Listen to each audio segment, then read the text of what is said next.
unofficial Universal Orlando podcast is a member of the Mice Chat Podcast Network. MicePod.com.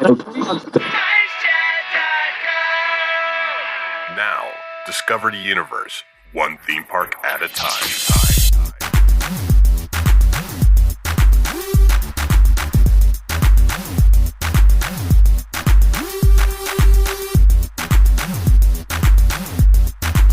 Greetings, Universal fans. It's time for another unofficial Universal Orlando podcast, bringing you all the news from the Universal Orlando Resort and Universal Studios Hollywood, Singapore, and Japan. Hello and welcome to episode 103. Of course, my name's Hunter, and the podcast is brought to you in association with MiceChat.com and sponsored by Fairy Godmother Travel and the Producers Club. So, of course, with me today, yes, I'm back. If you won't switch the schedule on me, then yes, I'll always be back. We didn't switch schedules. I haven't introduced you. Shh. Oh, sorry. Well, of course, there's Lee. Hello, everyone. His lovely better half, Tracy. Hello. And, of course, Darren. What's up, internet? Question? Yeah, you guys just can't change the schedule on me. How am I supposed to adjust so quickly? So, of course, we just want to thank everybody for their kind words and their support for episode 100. Of course, we can't share them all, but one in particular stood out, and it came from our good friend over at Mr. Derek Bergen. It did indeed.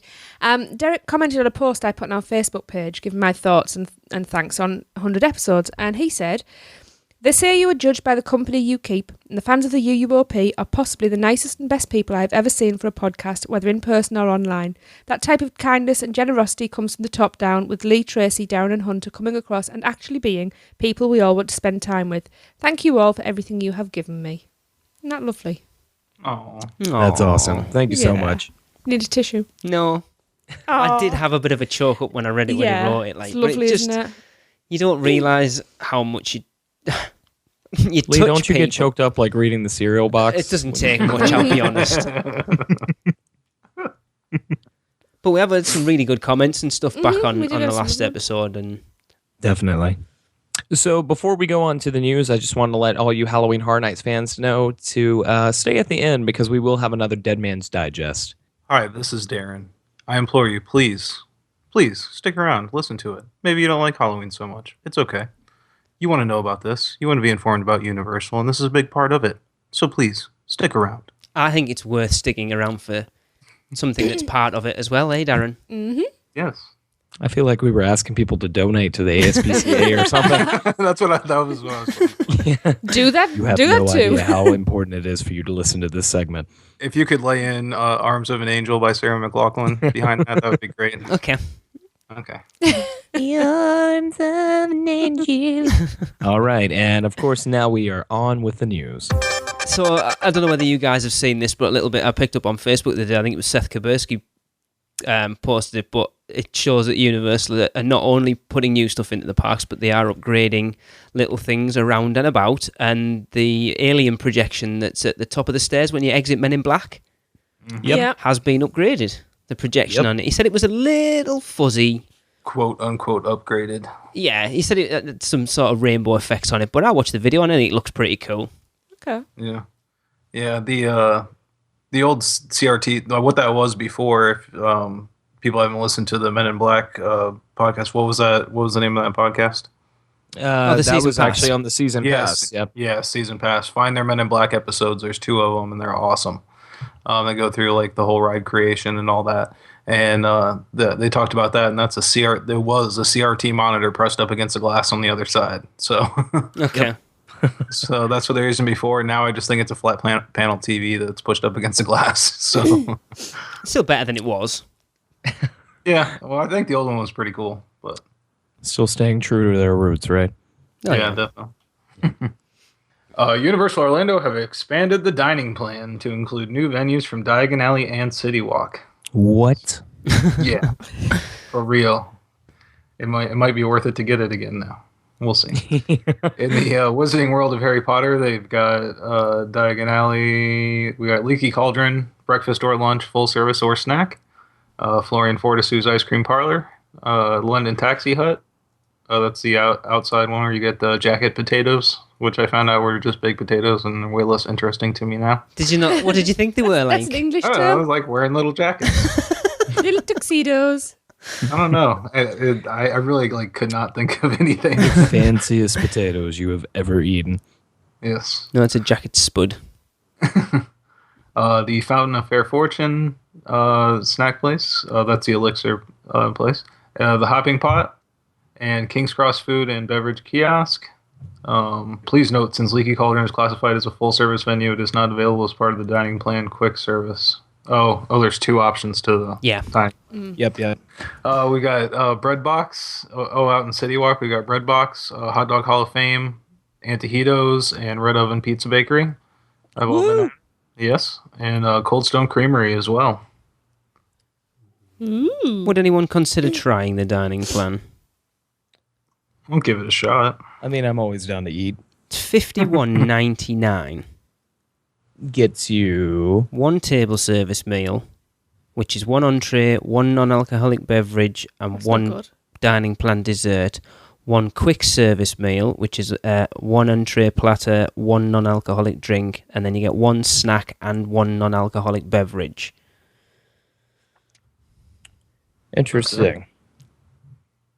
Could you eat all So that in one day? So it's basically 2 meals, a snack and a drink throughout the day.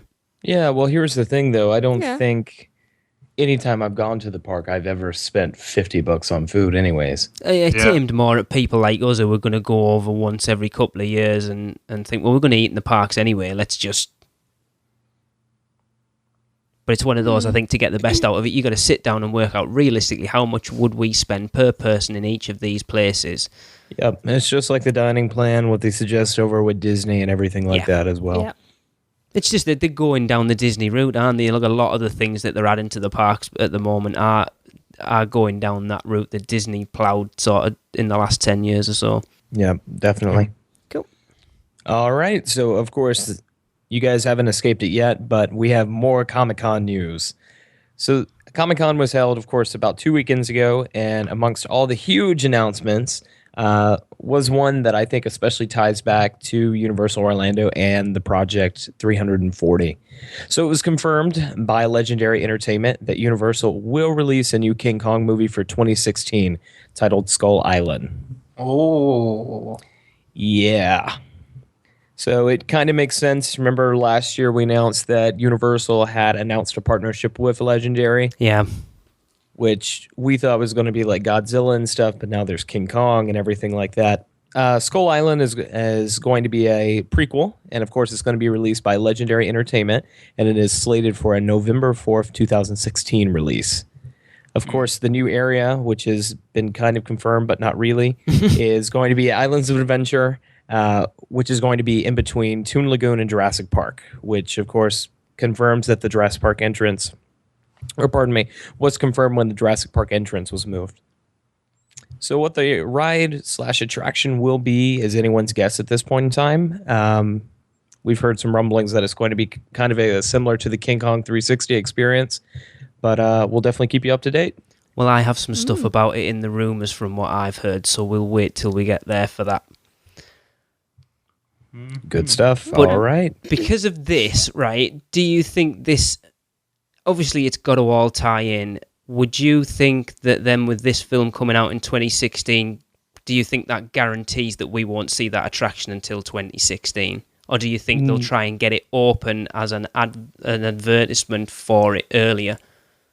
Honestly, I don't think it affects their building plan. I think it gives them a little bit more leeway. If they have to delay it, they can open it summer 2016. But I think as soon as they open it, it's all going to be, marketing push for the new film anyways. So I'm still trying to get my head around what's going to be next year. I mean, we've said it. I think we've said it every news show where we talk about this stuff is, if that's 2016, what's next year's new attraction?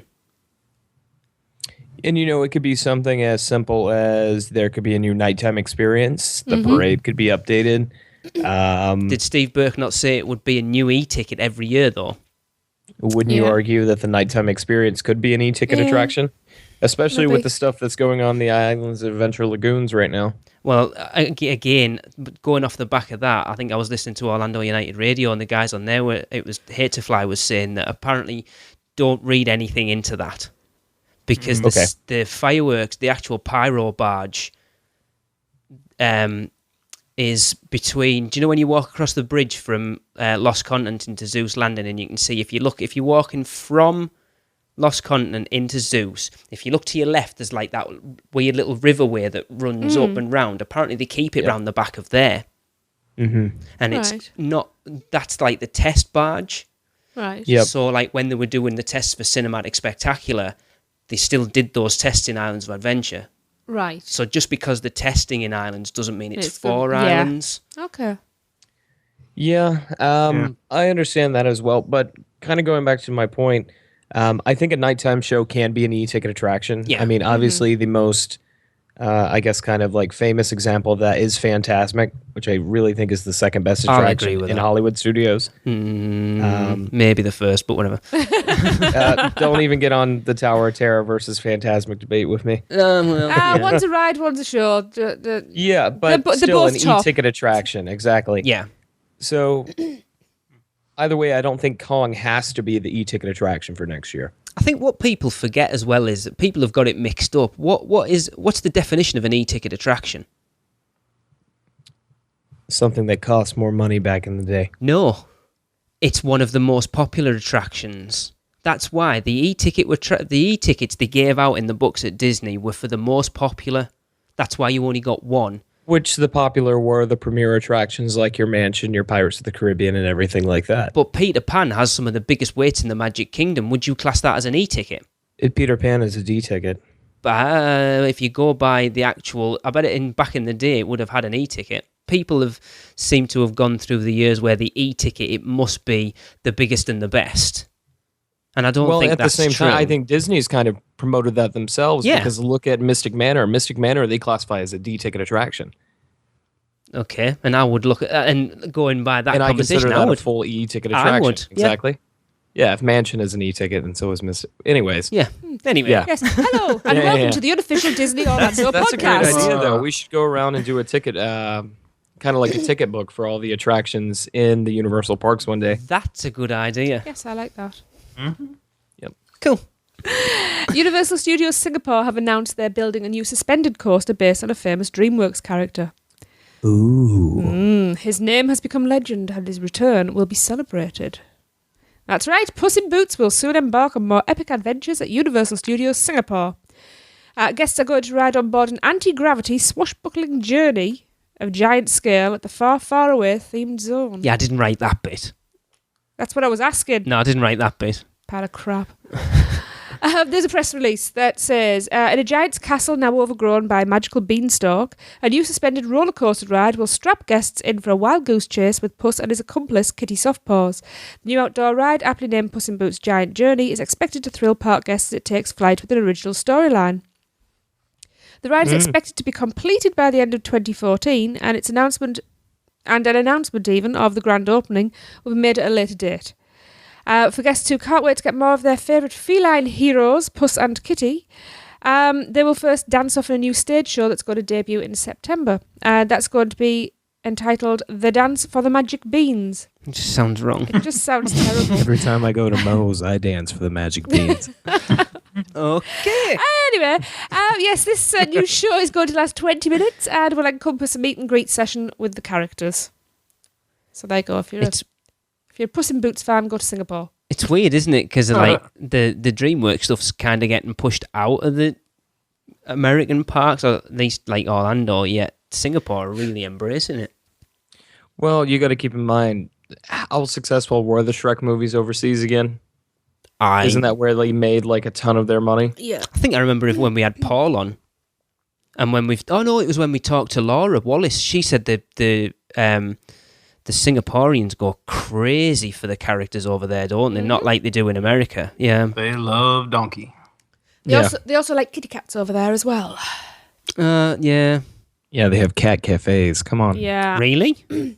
Yeah, you pay to sit down in a cafe while cats roam the cafe. Yeah. Big thing. Oh, Derek, you probably know all about that. And there's Not Necklebus. Derek, Darren. My bad. What? Yeah. Yes, they have, and they just have places where you can just go cuddle with cats too. Yep. You pay to rent out a cat to cuddle with. But yeah, a suspended coaster. That's very interesting. it's not, from what I've seen the pictures of it. It's not like Dueling Dragons. Obviously. It's kind of like you probably won't have seen it. There's a new one at Flamingo He's Land talked called to me about the way. Hero. Yeah. And it's difficult to explain. It's like a kiddie coaster. It's kind of, I'm trying to think of what Is it like Peter Pan? Kitty No. coaster? Yeah, it's not a... Kitty coaster. Meow.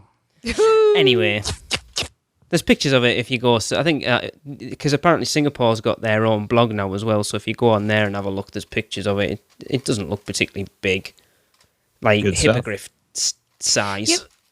But there was, what was it Laura was saying? They're not big on the big extreme rides. And that was Jim So that was was it selling us Jim? that, wasn't he? That's why they've torn down. No, that was But even though they have the Giga Japan, coasters, that's what wasn't we were it? saying. No, wasn't that was it? Japan. That's Japan. Oh, yeah, Singapore. Yeah, Yeah, but Singapore My had bad. the Battlestar Galactica, right? Yeah. yeah, had. Yeah. Oh, For like a apparently that's couple been seconds. repainted or something, hasn't it? Apparently all the hoardings have come down from it. Interesting. I read somewhere. Well, I feel that topic was kind of cat's meow at the time. So we are now going to move on into the rumor mill. Shut up, Lee. Going ahead, Mr. Lee. I know we discussed on the last show that apparently Star Trek was banded around. You know, we talked about San Francisco potentially being on the chopping block. I don't know whether you've heard anything about that, Hunter. Which one? San Francisco, the whole lot getting demolished.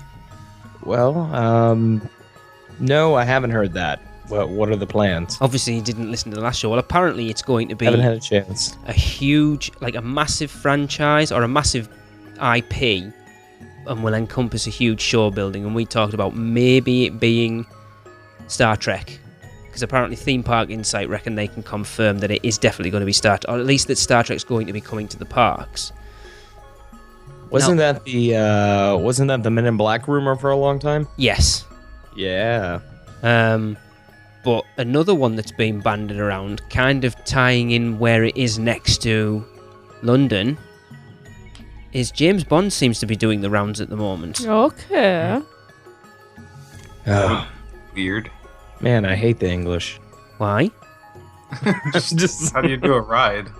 I don't know how he would do. I don't know. you could do if- the James Bond stunt show. Well, that would but make more hasn't- sense to do it the other side and Fear Factor, wouldn't it?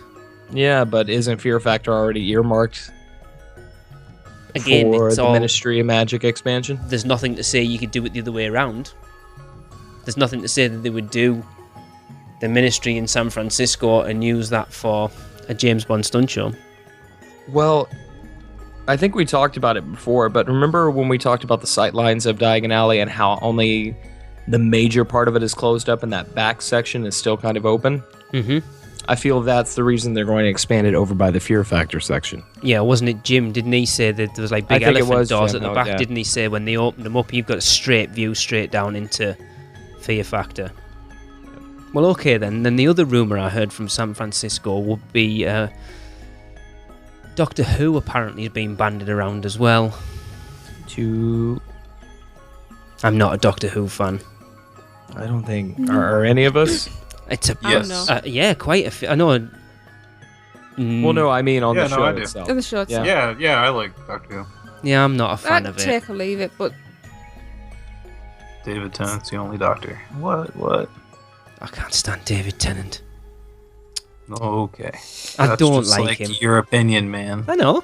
I don't like him. sorry, Tom Speaking Baker of for me. David Tennant, Mhm. why did Barty Crouch Jr. stop drinking? What? It was making him moody. Ha ha! Hey! Bum bum tsh. More of this is available on the Producers Club. Sign up today. Hunter's joke of the week brought to you by The Tizer. Producers Club. Look, and then go on, sorry, Hunter. No. I was just going to chime in. Doctor Who. I mean, it's definitely a big. They sell a lot of Doctor Who merchandise at Universal. But I'm not sure what they would do to support it. Maybe they could have like a doctor walk around character. I could see having a good amount of success, but I'm not sure what they could integrate attraction wise. Oh, they could do a ride based on Doctor Who. I think they could do that pretty easily. They got a lot of source material to work with. Once again, comes from my unfamiliar nature on the subject, though. Be all screen based. They could do TARDIS is quite I easy. think so, definitely. But you know what they'd have to have is the entrance be the TARDIS. Yeah. And then just walk into the show building attached to it. I still just want to see the movie Dark Ride that's still being rumored. Movie Dark Ride? Yeah, the movie Dark Ride that's supposedly going to take over the Shrek and I Love Lucy area. Well, like a great movie Dark Ride. Kind of like a great movie Dark Ride, except celebrating Universal's catalog. So it would go from, I believe, the 1920s onto the current day.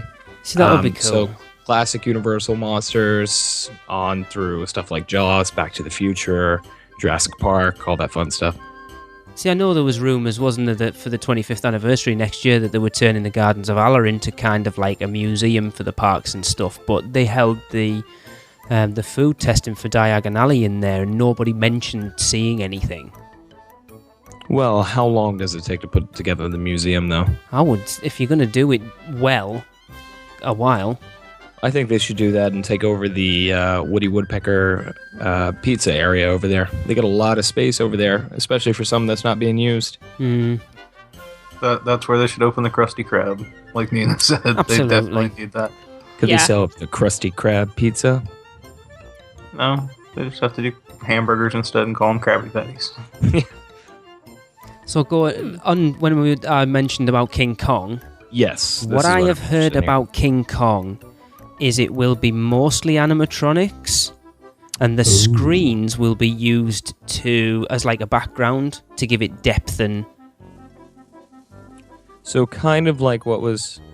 Well, no, isn't that kind of what we heard originally for Transformers, that there would be audio animatronics in the screens were just there, just the to last enhance depth section and everything like that? Yeah. I think it was the last, when Optimus Prime, I think it was Brent, when Brent Young came on, he was saying that they'd actually built, when the last bit when he sort of ducks down under the bridge and kneels down in front of you, that was supposed to be an animatronic. Yeah.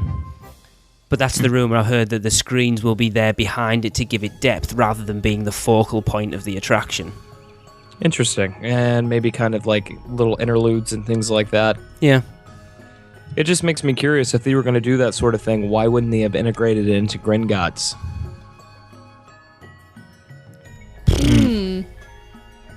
Because they already had something set up for Gringotts? Yeah, fair enough. But I figured Gringotts would lend itself to kind of testing out that format and then expanding upon it in Kong. But yeah, but you've got to think, you don't know how long those concepts have been on the table for Gringotts. That's very true. Yeah, I mean, Daniel Radcliffe shot video for it, so you can say it's been banded around since then at least. Yeah, I would say, well, I heard that Diagon Alley was pretty much great, like rubber stamped before Hogsmeade opened. Yeah. And when was that? 4 years ago? Was that 2010? Yeah. Or before then? So yeah. So, just curious, have they announced that the Skull Island film is going to take place in the King Kong, Peter Jackson kind of universe? Do you know what? They actually haven't, and I meant to look at that the other day to see. Because I'm presuming it is. I don't know what. I don't even know whether they've announced a director or anything for it. Mm-hmm.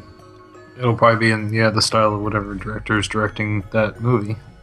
Mm? Well, no, I'm figuring they're going to expand upon it because especially, I feel like recently that film's kind of had a resurgence and I'm not sure why.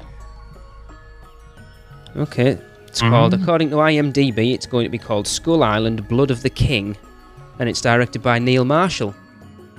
Neil Neil Marshall did Dog Soldiers, and what was the one he did after that, which apparently everyone said was garbage? Doomsday. Never heard of it. Not familiar with any of those. He directed 2 episodes of Game of Thrones. Descent. Dog Soldiers is awesome. You need to watch it. The Descent, that's a pretty... Oh, yes, he did. Yes. And he's filming a new TV series based on Constantine. So is he doing that? I saw that. Expect that at Halloween Horror Nights next year. I would like to see that. Yeah, it'd be cool with that one. All right, so it's cool that they're not going strictly screen-based, though, but they are planning to expand upon it with traditional audio animatronics. Yeah. Yeah. I think they need to, I think they listen to the fans. They know what's going on. They know that everyone, the reputation that Universal have got now, that it's all screens. Well, yeah, I mean, look at it. What was the last, physical... I'm trying to think. I don't think they've ever done one, have they? The Cat in the Hat. Like Dark Ride type base? Men in Black. You could The argue original Men in King Kong. Black. You could do E.T. You could do Jurassic Park. The Mummy. To an Disaster. extent. I'd count the Mummy. There are a lot of physical disaster. Disaster. Only Twister? because Disaster's been there 20 years. Yeah, Yeah. they redid it, so you could argue that Yeah. it's newish. Twister. Well, Yeah. even then, I mean, look at all their recent output. It's been, Despicable Me, Transformers, Gringotts. Forbidden Journey, The Hogwarts Express, Spider-Man. Forbidden Journey has a lot of physical stuff, though. It does, but it's still a lot of screens in it as well. But not to the extent of something like Transformers. Yeah. Because even then, it's just kind of like a cutout with the screen with some props around it. Yeah, but I think with Transformers, the sheer size of the screens and everything, It's lends impressive, right? itself. Yeah, What else? exactly. You And couldn't I've heard do the that same thing attraction. argued. Yeah, I've heard the same thing about Gringotts as well, that just kind of how they've implemented those screens. Because for the listeners that haven't made it, I haven't actually been out to Diagon Alley. I'm not going to make it out until this month, so... Oh, that's all right. That's I good. don't know. Yeah. No, we can't say anything. You couldn't do Transformers without screens. You couldn't do it. Mhm. What would it be? Exactly. Like really slow-moving giant Exactly. robots. It's you couldn't Like do Rock'em it. Sock'em robot style. You just go into 3 scenes. The real steel... it was going to be Transformers, but now we're doing real steel with Human Jackson. Human Jackson. Human Jackson. I'm just picturing the Cat in the Hat ride with Transformers instead, basically. Like the head pops off, goes back on, pops off, goes back on. Takes 10 minutes for it to transform. You got a rod going All up the off tiny Mrs. little Prime's bits. butt. Like I don't know how transforms I feel about halfway that. and then folds back out again. Team member has to come on and just fold his head down. Oops. Well, no, I feel like Transformers would have been a more effective experience even if they would have integrated, full-size Optimus Prime audio animatronic. You don't have to do it in every scene. No. But it's nice to have, not all screens the entire attraction. And I tell you what, one of the biggest factors that they probably didn't is they probably looked at Expedition Everest and went, if we do that animatronic and it doesn't... See, in Expedition Everest, you can kind of get away with the Yeti not being down. If you take out that final scene in Transformers and have it as an animatronic and that animatronic doesn't work, that's your final scene done. Yep. I mean, I see your point of view, but at the same time, I'm just thinking about you got to really kind of factor in the risk versus the reward scenario. Because that scene, I mean, it's already, I'm not a Transformers scene, but how cool is it to have Optimus Prime up in your face calling you a hero? Yeah. How much cooler would that have been with a physical Optimus Prime that you can almost reach out and touch? Oh, it'd have been unbelievable. Yeah. Everyone would have come off that ride, absolutely. I mean, we were anyway, but to come off it and, oh my God, did you see the animatronic at the end? How cool was that? Yeah, Yeah. and I think that would have been one of the major distinguishers between it and Spider-Man as well. Yeah. Yeah. Well, you also got to put engineering into it as well. Because that's a lot of extra space. Because animatronic doesn't end in the front. There's another, a good, 10, 15 feet of equipment in the back to make something that big run. It was supposed to transform as well. Apparently, they actually built it. Really? Yeah, it was done. Oh, yes. Couldn't fit it through the door. But he actually They built rolled the up. walls up and they're like, God crap. damn it, IKEA. They got the parts from Best Buy, apparently. Oh. But yeah, it actually rolled up and he transformed. But obviously, they deemed it was just going to... maybe it just kept going down too much. And they went, look, it's just going to cost us too much to upkeep it. But even then, I mean, imagine what would have happened if, for even the Amazing Adventures of Spider-Man, if they had a Spider-Man audio animatronic kind of descend from the ceiling and talk to you in that final scene. Stuff like that. Yeah, we've said that one. You could have done that. That That'd have been upside quite cool, actually. Yeah, I think that'd be quite cool. Have we discussed that one before? No, I mean me and Lee, sorry. Yeah. Oh, Sorry. okay, I've got you. Because that should have been the photo op. Yeah. Yeah, we've said that's right. Definitely. It was out to take that. I think it that's was meant flash. to be. That's me. I haven't got any more If you have rumours. more information, send an email to us. At Unsolved Mysteries. Yeah. I'm Robert Stack. I'm out. I haven't got any more. That's it. Where's the Brendan Fraser audio animatronic? I've got nada. He paid me peanuts on this show, so I didn't do any work. He is the animatronic. Splashing around a cup of coffee. Yeah. Yeah. Exactly. Rebecca, we're looking out for you. Yeah. There is no Brendan Fraser. It is an animatronic. I thought it was a Looney Tune character, but okay. One day I'll have a rumor. Okay. Yeah. You've got Nothing rumours, about Darren, Halloween but not Horror for Night, this huh? section, eh? Yes. Yes, right. Yeah, we have to save them for later. That's Stick around. Sarah McLachlan begs you to. All right, so now we are going to take an ad break.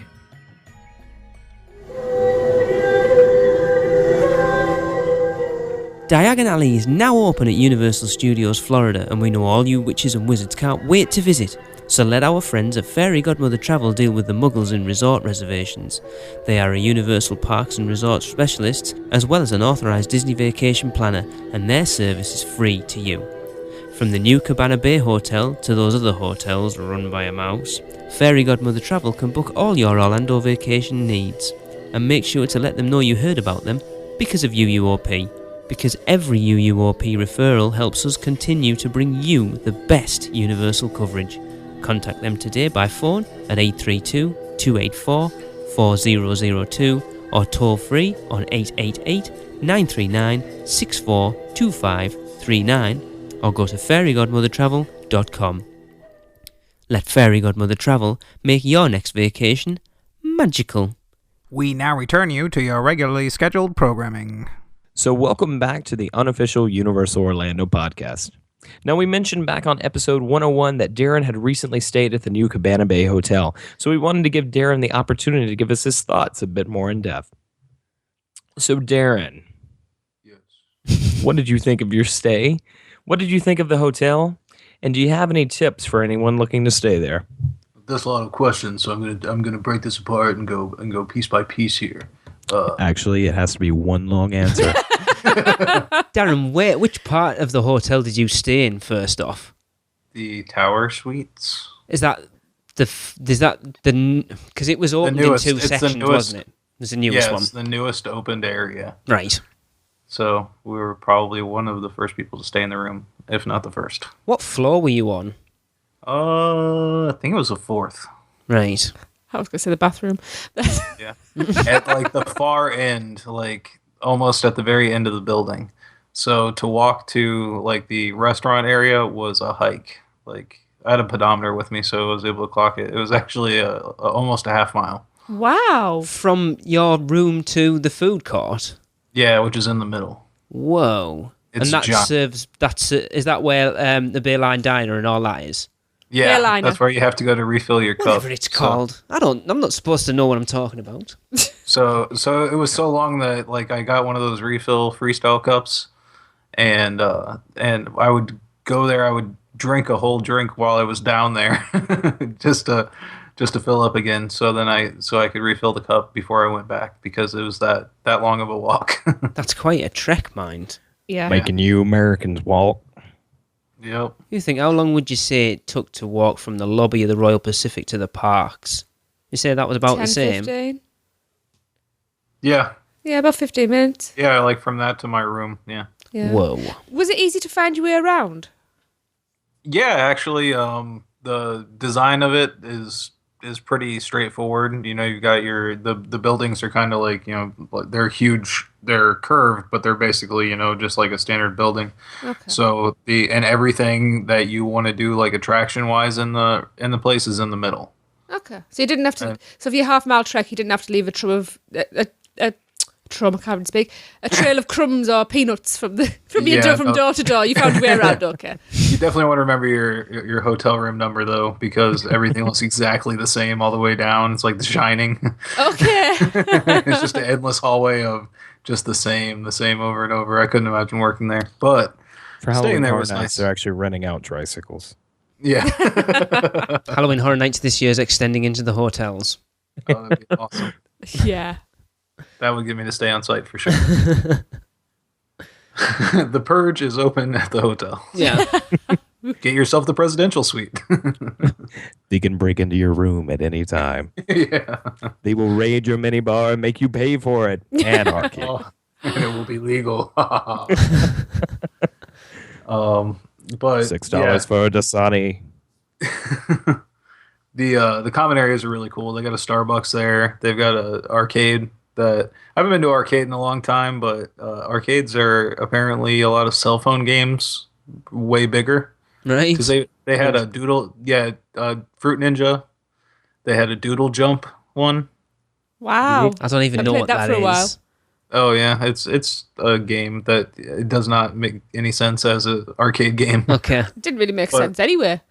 Yeah, they had a pretty sweet Batmobile game where it was like a Batmobile racing game. So that was cool. We just walked around checking there, and it was actually not a bad deal for credit. So if you get like rained out one day and you're staying there, this is a good hotel. Let me just say for a family that's staying there for a long time. Oh, Okay. that's good to know. Because if you're on site and you're hanging out and you do have the Florida storms in the afternoon, you can come back. I think it was like you could play for like hours on $10. Whoa. Like they give you a crazy amount of credits for it. It was the opposite of what you normally see. Really, that's good. That's cool. Yeah, really affordable. The bowling lanes, there's not a lot of lanes. There was actually a waiting list when we tried to walk in there, so we did not bowl. Because you pay by the hour, don't you? It's not Yeah. games. It's like you pay for the hour. Yeah, and That's cool. yeah, it was just it was going to be too long, so we just headed out Fair instead. enough. They've got 2 bars, woohoo!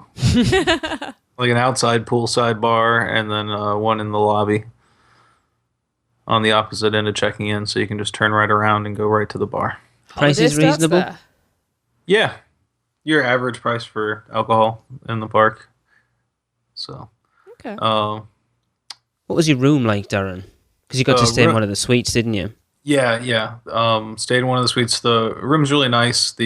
Everything's retro, of course, except for the amount of plugs, which they give you 8,000 plugs, which is awesome. So with your whole family can charge everything That's good. without an issue. Yeah. The beds are extremely comfortable. The suites have 2 queen beds and then a pull-out sofa bed.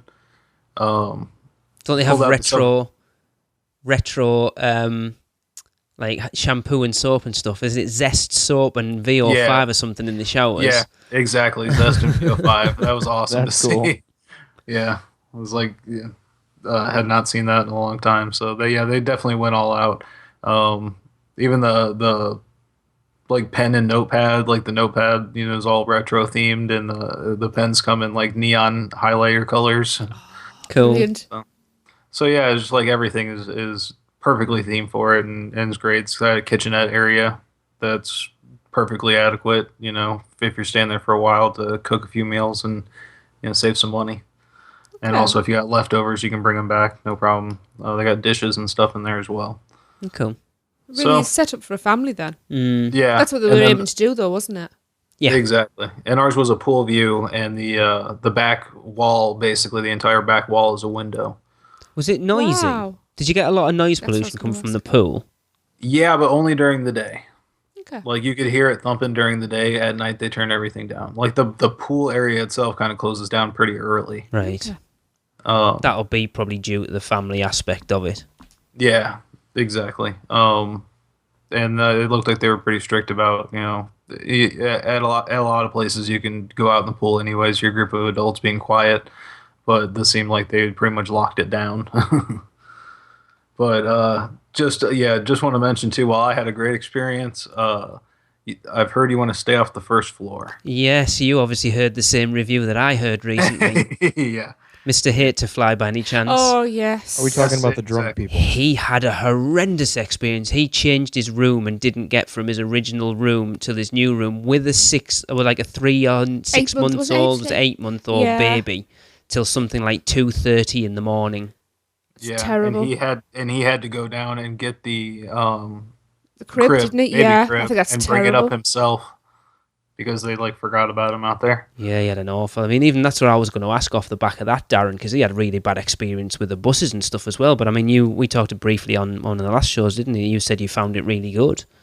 Mm-hmm.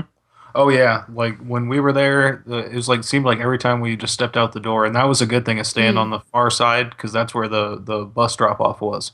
So we just went down the elevator, walked outside, and we were right there. That's handy to know. Mm-hmm. And every time we walked out, there was a bus either sitting there waiting, or we waited a minute or 2 minutes, and another bus would show up. So what about coming back?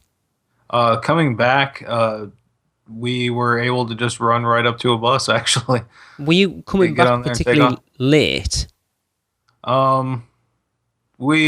Let's see. One night it was at close. Which you'd expect everyone to be heading back to the hotel at that time. Yeah, and then the next day we. Oh no, wait. The first night it was it was a little after close. It was 11:30, and then the second day we went back there around 6 or 7 o'clock, and we actually had more of a wait around 6 or 7 than we did at the night one. Really? Yeah, and they that one we could have got on the bus there and stood up because they have hand straps on the bus as well, so you can stand there awkwardly in front of somebody sitting down. But we decided to just hold off and wait because we were in no rush. So, but yeah, I mean those buses hold quite a few people. Mm-hmm. It's not a I didn't see any problem with transport. So unless they had a bus down, but they even had 4 buses parked when we were there. So Right. yeah. It could be. Yeah, so, Did you go? When was it you were there, Darren? Oh, it was Diagon Alley opening, so it wasn't as if it was a quiet time either, was it? yeah, no, and it was a Sunday night. Yeah, so it was only a couple of days before Diagon Alley opened, wasn't it? Yeah. So, yeah, but me personally, I had a great time. I didn't have the breakfast there, but we walked by when people were eating, and it looks like you get a pretty decent breakfast there as well. And the price was not bad on it. It was $7 or $8. That doesn't sound And bad. it was a plate full of food: eggs, sausage, bacon, toast, all that. So, How many of the on-site hotels have you stayed in it now, Darren? 2. Have you not stayed at the Hard Rock before? No, I have not. Why have I got it in my head that you'd stayed at the Hard Rock? I don't know. Because you've been Because cheating he's on a Darren with rocky another person. Darren. Was that the first time you stayed on site last year then when we were over? Yep. I could have swore you'd stayed at the Hard Rock before. Yes, the Dungeons of the Royal Pacific. My first on-site experience. Was this better than your dungeons? Yes, much better. Hunter, have you stayed on site? Illegally or in a hotel? In a hotel. The answer is no. I want to know Not- about the other one. Yeah, illegally. The parking garages are surprisingly comfortable. Okay. I actually took a 30-minute nap in the car last time I was there. On purpose or by accident? It was on accident, but whatever. I take lots of accidental naps. It's age, Darren. I took one in the cinema today, but whatever. It started pouring, so I took refuge in the car, and I was like, Yeah. So definitely worth staying at, yeah? yes, definitely. Yes. Cool. Not my car, the hotel. Awesome. Yeah. Oh, also very important to note, they put a $100 deposit down on your card for incidentals. Okay. So Seems just a be lot. aware of that. Yeah. Yeah. So be aware of that, and make sure you have an extra $100 planned out when you stay. Okay. Good tip again. Yep. Definitely. All right. So thanks for that, Mr. Darren. Definitely a hotel everyone should check out. All right. So it's come to that point. But to wrap up the show, we've talked a lot about Diagon Alley since it opened, but we haven't told you best how to tackle the area and the potential crowds. So we're going to pass it on over to Gregory for an on-location Diagon Alley 101. What's up, everybody? This is Gregory on location today. We know all you witches and wizards are dying to get into Diagon Alley, so this on location aims to help you beat most of the lines. My first tip: stay on site at one of your on-site hotels. Guests staying on site get the added benefit of entering the Wizarding World 1 hour prior to day guests. Now, currently, parks have been open about 8 o'clock, so that's about 7, but check your times posted online at universalorlando.com. My next tip is to familiarize yourself with the layout of the park. Similar to the first Wizarding World, Diagon Alley is located at the rear of the park, and there's more than one way to get there. If you find yourself without early access to the park, I recommend using one of the middle temporary turnstiles, as they are usually quicker, and it is easier to get a good spot there, as they tend to open up just prior to park open. Once through the turnstiles, your first priority is to head to the right towards the Simpsons. As of recently, there has been almost no line to enter Diagon, even in the morning. However, Universal has a standby queue and a virtual queuing system ready to put into use should they be necessary. As you approach the bypass bridge next to Simpsons, in between Simpsons and Men in Black, you should be able to see if they're using either of those queuing systems and to head towards those if they are. But as of recently, like I said, even today, you've been able to walk right in. So head towards Grimmauld Place if there's no queuing system in place. Once you get past the Wyndham Theater facade, you'll find the entrance through the bricks and enter Diagon Alley. Straight up the street, you'll see Gringotts Bank inviting you in. The line here builds quickly, and there are a couple of things you should know. If you're willing to wait the posted standby time, go ahead and head in. If the extended queue is in use and you'll need a locker, you'll go ahead and go into the line with your bag. Once you get through the extended queue, one person in your party will receive a re-entry coupon to go to the lockers and then put your stuff away and rejoin your party. Any guests needing bathroom breaks will use a similar system with the coupons and being able to rejoin your party. If the extended queue is being bypassed, which is probably not the case, but if you get there really early, this might happen, where you'll go straight in. You, of course, will go to the lockers prior to entering the line. Now, a couple of you guys may be thinking, hey, I'll try to beat the lines by going through Hogsmeade and getting on the Hogwarts Express. While this is an option, I don't recommend it for a couple of reasons. One is if they're using any queuing system, you're no longer now in the London waterfront. You're actually outside of it. And another is that's just a whole bunch of people who've been able to walk faster than you'll be able to walk to the back of Islands of Adventure and ride over, who will be in front of you in line for Gringotts. So hopefully by this time you've gotten to ride Gringotts without multi-hour waits. The good news is the rest of Diagon Alley usually has little waiting, even for the popular spots like Leaky Cauldron and even Florian Fortescue's. Make sure you catch both stage shows. They rotate at the top and half hour of every hour in Carket Market. One is The Tale of Three Brothers, and the other is Celestina Warbeck and the Banshees, both of which are awesome. If you appreciate how lighting can change performance, I definitely recommend catching both of those shows after sunset, as well as the lighting can be very dynamic. You can freely pass back to the waterfront side, even if they're using one of those queuing systems, because you're not considered out of the area until you leave the waterfront. So if you'll definitely want to check out the other side, because there are 3 prominent photo ops that are a must-have for any Potter fan. One is the night bus. 2 is 12 Grimmauld Place, complete with creature. And 3 is the guest entrance to the Ministry of Magic. The last line you'll want to plan to avoid is that for the Hogwarts Express. We've seen this line reach about an hour, maybe a little more than an hour wait, but you can reduce that greatly by riding earlier in the day, when it usually is around 10 to 20 minutes. As the day goes on, people want to head to the other park, and so that line, especially on the King's Cross side, starts to back up. If you do find yourself in a long Hogwarts Express line, don't be afraid to grab some snacks and beverage, even adult ones sold at King's Cross, as they are welcomed on board the Hogwarts Express.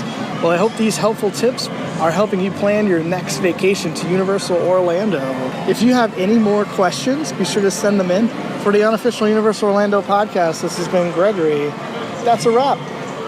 Hey, thanks, Gregory, for some great hints, and we hope it helps you guys to make the most of your time at Diagon Alley over the next coming months. So that's going to wrap up this part of episode 103, but stay tuned after the outro for Dead Man's Digest. Darren is begging you. We all are. But if you're not a Horror Nights fan, then for Darren, Tracy, Lee, and myself, this has been the unofficial Universal Orlando podcast. That does it for another unofficial Universal Orlando podcast. Between shows, we'd love for you to get in touch. So email us with your spews, funny schmits, comments, questions, and news to podcast@uuopodcast.com. Keep up with what's going on every day by following us on Twitter at UUOPodcast, like our Facebook page at facebook.com/UUOPodcast, follow us on Instagram and Pinterest at UUOPodcast, subscribe to our YouTube channel at youtube.com/UUOPodcast, and don't miss a show by subscribing to us on iTunes, and please leave us a review. Not an Apple user? Then head over to uuopodcast.libsyn.com and subscribe to the feed while you're there. You can also find us on Stitcher Radio and at micepod.com. Come find us on our partner site, micechat.com, join the forums, and say hello. So thanks for listening, and remember, be adventurous. This has been a micepod.com presentation.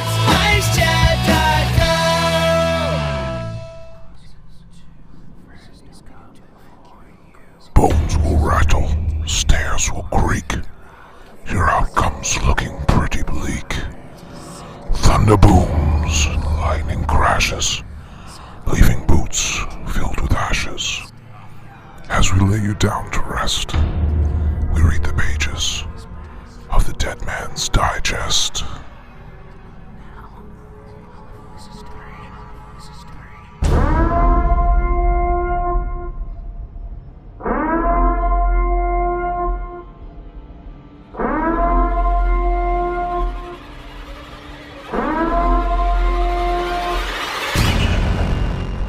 Okay, hey everybody, and welcome to the second episode of Dead Man's Digest. We've got a new guest on this time. Hunter, yay, you're here for this. What's up, everybody? Hey. I'm very Yep. excited. My first time ever on this podcast. I'd like to add someone who's never been to Halloween Horror Nights in his life to the show. Yeah. But I know more than you. Well, actually, Hunter wants to make an official announcement right Oh. now that he will be coming to Horror Nights 24 with me. I was hoping he was going to leave it. His first year was going to be next year when we were all. Look, it's going to be bad enough having two crying girls. One crying girl, not two. Yeah. I don't cry at Halloween Horror Oh, Nights. Nina can handle herself. Hunter will be the only. Just so you know, folks, I had no previous knowledge of this announcement. Might be adjusted. I'll speak to you after the show. It's happening. Anyway, so since the last one, we had a finally an official announcement for The Purge taking place at Horror Nights Orlando and at Hollywood. They're going to be scare zones, which is a perfect setup for it. I mean, they could do a house with it, I'm sure, but the scare zone is just the perfect scenario for the movie and the theme of it. So I mean, I haven't even seen either of them yet, and I think, yeah, from the trailers and stuff, it's perfect for a scare zone. yeah, definitely. And they said it's going to include the iconic masked characters from the movie. And I'm sure you're going to see a lot of other cool stuff. I expect to see a semi-truck with a minigun in the back, making some loud Can be hard to noises. get. That means Yes. nothing to me. Yeah. So that's perfect stuff. And they also mentioned something about motorcycles, which if chainsaws freak people out, I'm sure the sound of a motorcycle will do a pretty good job too. Have they had that before, Darren? People riding around on bikes? Not during Horror Nights, I don't believe. I wonder how that would work, especially with how busy the parks are now. Well, they're going to be in the New York backlot over in Orlando. That's also been officially announced, so we know for sure that's where that's going to be at. So they've got that area back in the back they could block off a little bit and, run them around. It's basically going to be like running around in circles or whatever, Yeah. but it's the sound that I'm sure that they're going for. Yeah. And that's a nice little alleyway that could project quite well. Very cool. Yep. So that was the official announcement. Unofficially, I don't know. We didn't talk about Halloween, did we? I think that came after. No, I think we mentioned it briefly. Okay. Yeah, Halloween looks like that house is coming to Universal Orlando and Hollywood as well. Hollywood was a rumor. That's what we talked about. The rumor of somebody going by the studio tour and seeing the facade from the Yes. from the house. Yeah. Well, after that, the official Halloween Facebook page and Twitter posted that this little image that says, "Look who's coming back! Halloween Horror Nights 24 featuring Michael Myers and Halloween." So that's pretty much a guaranteed. It was taken down very quickly afterwards. I'm sure Universal PR said, "Hey, we haven't said anything about Yeah. that." Get it down. But that's that. And of course, we've also officially had From Dusk Till Dawn and The Walking Dead announced as well. Now, the website Theme Park Insight claims to have obtained a full list of the houses, and a lot of the previously rumored houses and stuff that were pretty solid are on there. So, still take it with a grain of salt, but these are a good possibility based on what's going on. They actually make sense. So, not officially confirmed, of course, Dracula Untold. That's based on a new origin film coming out on October 17th. Coming out this year? Yeah. Well, that makes sense then.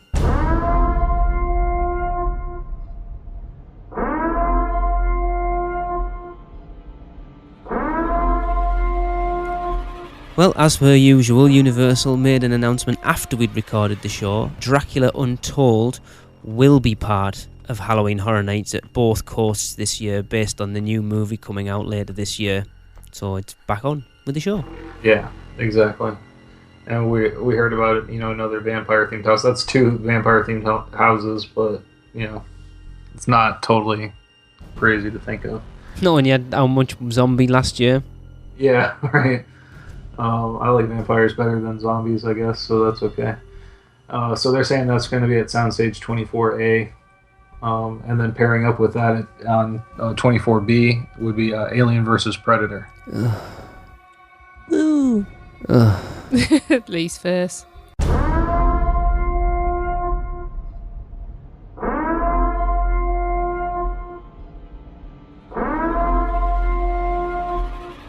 Okay, again, after we recorded, they announced that Alien vs. Predator is confirmed for Halloween Horror Nights 24 in Orlando this year, as it is the 35th anniversary of the release of the original Alien movie and the 10th anniversary of the release of the first Alien vs. Predator movie. So we will now send you back over for our discussion on this one. We still thought it was a rumour. Yeah. I don't know. I think if they put as much attention to detail in as they did in American Werewolf, they could make some pretty sweet characters for it. Raymond and I were discussing Alien and Halloween Horror Nights the other day, and it doesn't make sense for it to be Alien vs. Predator. It's the 35th anniversary of the release of Alien this year. Yes. That makes more sense. Yeah. Here's the thing, though. With Alien, they're probably going to use a lot of audio animatronics. Predator is much more humanoid in his shape, so they're probably going to use costume characters for that. Yeah, but you look at Alien's hard to do an entire house based on the single character. But then you think how Halloween Horror Nights is going now is very much it's marketing. What can we get in the week and market? And there's usually a reason for it. Last year the new Evil Dead was out, Cabin in the Woods. The American Werewolf. Don't forget London that Cabin in the Woods was a year after release. Yeah. They only did that because the Halloween Horror Nights guys tripped over that film. Then why choose Alien vs. Predator? Because probably they're fans of both the franchises. But then it's the 35th, and like I said there, it's the 35th anniversary of the release of Alien this year. That makes more sense to me. Well, yeah, so he'll be included, along with Predator. Yeah. Maybe Iolo wanted to do a battle scene. And again, this is all speculation. Might not even be. And who says they're even basing it on the film series? Yeah, also going to base it. The game, because Raymond's fight scenario. It could be based off the video game because Raymond's playing it at the moment, actually. Yep. And the video games had a long history, and the comic books have been received well. The video games have been received. Really, the only thing that hasn't been popular from that combination is the film series. Yeah. So moving on to the disaster queue. This is one that you could it fits perfectly because somebody snapped a picture of a clown arm over one of the walls. Okay. Yeah, so they're saying Clown Factory. What happens when killer clowns lure you into their factory? We can assure you it'll be no laughing matter. So big scary clown making machines. I think that's going to happen. No. Because I'm going to go back again. No. You think back to Laura Wallace. She said, and she must have, you could tell she had a smile on her face when she said it, I cannot confirm nor deny if there will be a clown house at Halloween Horror Nights. Nope. Yeah. And no confirmation on whether or not Jack will be there, but I can't see him not at least including him a little bit. Yeah. Hasn't he been included in at least cameo roles like the past 5 years, though? I've no idea. I know he was in Cabin in the Woods last year. Was he? Yes. Yeah, he was in one of the holding Oh, tanks. yes. Yep. I know Year of Fear, he was in there because he was one of the icons. Was that 20? For the 20th. Yeah. Yeah, He was in their Lady Luck year, 21. Is that true? Is that right? Um, Because if that's true, then that makes even less sense why they did Lady Luck and not Chance, like everyone said they should have done. Well, even then, like I said, they're cameo roles. It's really just kind of it could be a poster on a wall, it could be a scribble on a note that's dedicated to him, or it could be the full character like it was for Cabin in the Woods last year. So yeah, definitely the next one, Tent 1, Porcelain Dolls. This one is a little hard. I don't know. I mean, they could do something based on that, but it says what's more creepy than clowns? Dolls, of course. It's true. It's a close second. Imagine walking down a hallway with hundreds of tiny eyes following your every movement, and suddenly one lunges towards you with its arms trying to pull you in. Ha ha ha. Jesse's in cold Good. sweats No, now. no, no. And if it was a porcelain doll dressed in a clown's outfit, that'd be me done. Yeah. Oh, So that would be really interesting. That one I don't know for sure. That's what one that's like least believable. Yeah, it sounds a bit weird. And then the last one these got listed here for House is Roanoke parade building. What could be our urban legend house? Native Americans seek revenge on the settlers who tried to take their land. It's a little heavy for Halloween Horror Nights, but I could see him doing something like that. It reminds me of the. I wonder because I know Mike Aiello is a big fan of video games and stuff, and I just played through BioShock Infinite. Oh, yeah. Anybody else has? Yeah. Okay, so you know the scene I'm talking about with the Native Americans. Yep. Yeah, it basically like showcases like a huge fight between settlers and Native Americans. So I wonder if it would be something along those lines. If that was the announcement for this year, Darren, if every house that's on that list was officially announced, would you be excited for this year's event? Yeah, I'm more excited than I'd be more excited than I have in previous years. That's for sure. Is that just because of the lack of Walking Dead, or for anything specific? Yeah, I mean, even though we're gonna have The Walking Dead there again, but the concept of it being a full, like one of the largest houses ever is interesting to me. So they made it worthwhile to see. The From Dusk Till Dawn house, the Halloween house. I mean, those would be awesome. I would be really into Alien vs. Predator and Dracula as well. So, and also rumored on the scare zones, we had Bloody Masquerade Ball, which I've heard about this already, which would be really interesting. That's the one that's in Hollywood, isn't it? Masquerade. Yeah. This one, he's got some concept art. I don't know if it's even from this idea, but it would be pretty cool because the characters are dressed all in white with red blood spatter on them. Is that like the old sort of, like an English judge type looking with the wig thing on? Yeah. That's the concept art from the Halloween Horror Nights Hollywood one. Oh, okay. So yeah, that makes sense that it would be over here too. And then Louisiana Swamp Zone. That could be quite cool.